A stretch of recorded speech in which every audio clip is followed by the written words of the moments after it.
vám odťah sa viaže už na VAM R1, ktorý v aute musí byť. Samozrejme, VAM odťah je ovládaný VAM R1, ktorý namontujeme ako prvý zabezpečovací systém.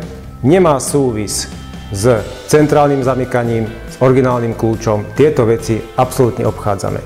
Vy ako klientovi poviete, že je tu nejaká pridaná funkcia?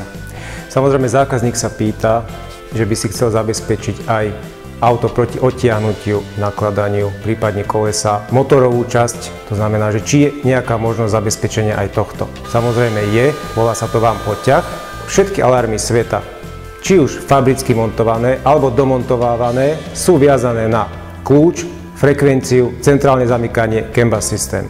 V našom prípade nefunguje originálny kľúč, nefunguje načítaný kľúč, nefunguje frekvencia, lebo v týchto prípadoch dodatkové alarmy, fabrické alarmy sú deaktivované.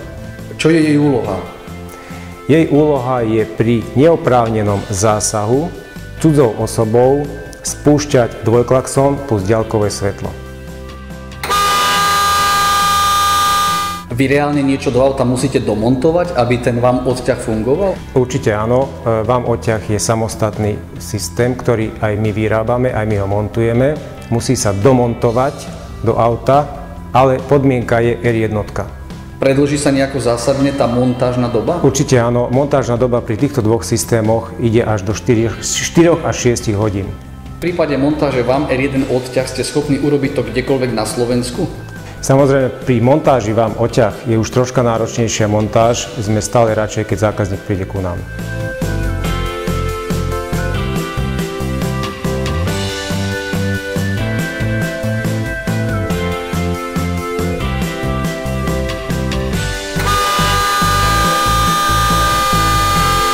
Je nutná nejaká procedúra pre vodiča nad rámec použitia VAM R1 pre deaktiváciu toho odťahu?